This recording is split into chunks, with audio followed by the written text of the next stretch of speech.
বাংলাদেশের রাজনৈতিক আকাশ এখন ঘন মেঘে ঢাকা। সেই মেঘের আড়াল থেকে যে ফিনিক্স পাখিটির ডানা ঝাপটে আকাশ দখলের হুঙ্কার দিচ্ছে, তার নাম বাংলাদেশ জামায়াতে ইসলামী।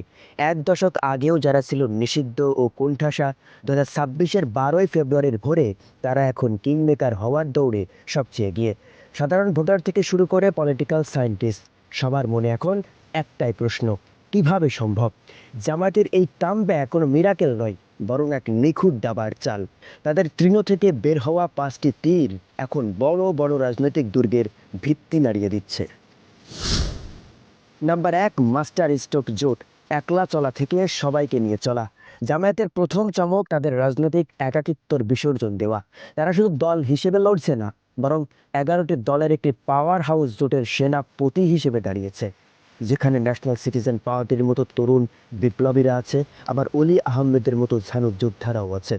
এটি কোনো ভোটের জোট নয়, এটি একটি পলিটিক্যাল ইকোসিস্টেম, যা বিএনপির ভোট ব্যাংকে বড় ধরনের ফাটল ধরিয়ে দিয়েছে। 2 নম্বরে আছে সংখ্যালঘু কার্ড, রাজনীতির সবচেয়ে বড় টুইস্ট। যাদের গায়ে তকমা ছিল কঠোরপন্থা, তারা এবার খুলনায় কৃষ্ণ নন্দীকে প্রার্থী করে রাজনীতির টেবিল উল্টে দিয়েছে।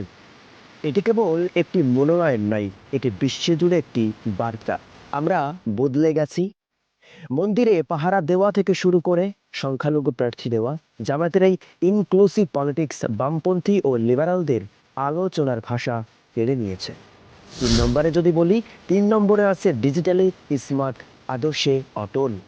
জামায়াত এখন আর কেবল জুমার খুতবার রাজনীতিতে সীমাবদ্ধ নেই। তাদের পলিসি সামিট 2026 ছিল সিলিকন ভ্যালির কোনো ইভেন্টের মতো ঝকঝকে।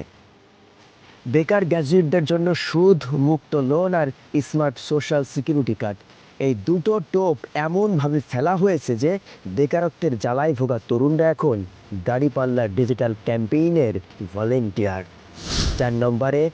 4 নম্বরে আছে জেনারেল জেট যখন ঢাল। সবচেয়ে টুইস্টই এসেছে রাজপথ থেকে।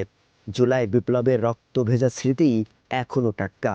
সেই আন্দোলনে জামায়াত শিবিরের সুশৃঙ্খল অংশগ্রহণ নতুন প্রজন্মের মনে এক ধরনের সাইলেন্ট সিম্প্যাথি তৈরি করেছে। যারা আগে দলটিকে ঘৃণার চোখে দেখত, তারাই এখন বলছে ওরা অত্যন্ত ডিসিপ্লিন।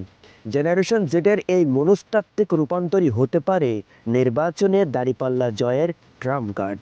আর 5 নম্বরে সর্বশেষ যেটা, জরিপের স্লিপার সেল এফেক্ট, আইআইএলডি এর জরিপে 43.9%।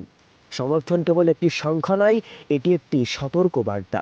জামাতের একটি বিশাল সাইলেন্ট ভোটার গ্রুপ রয়েছে, যারা প্রকাশ্যে কথা বলে না, কিন্তু ব্যালটে ঝড় তোলে।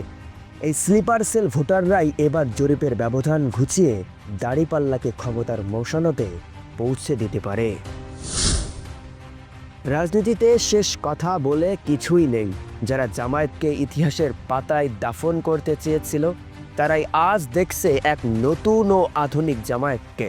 12ই ফেব্রুয়ারির ব্যালট যুদ্ধে দাঁড়িপাল্লা যদি সত্যি জিতে যায়, তবে তা হবে দক্ষিণ এশিয়ার রাজনীতির সবচেয়ে বড় থ্রিলার। ইতিহাসের চাকা কি তবে উল্টো দিকে ঘুরতে শুরু করেছে?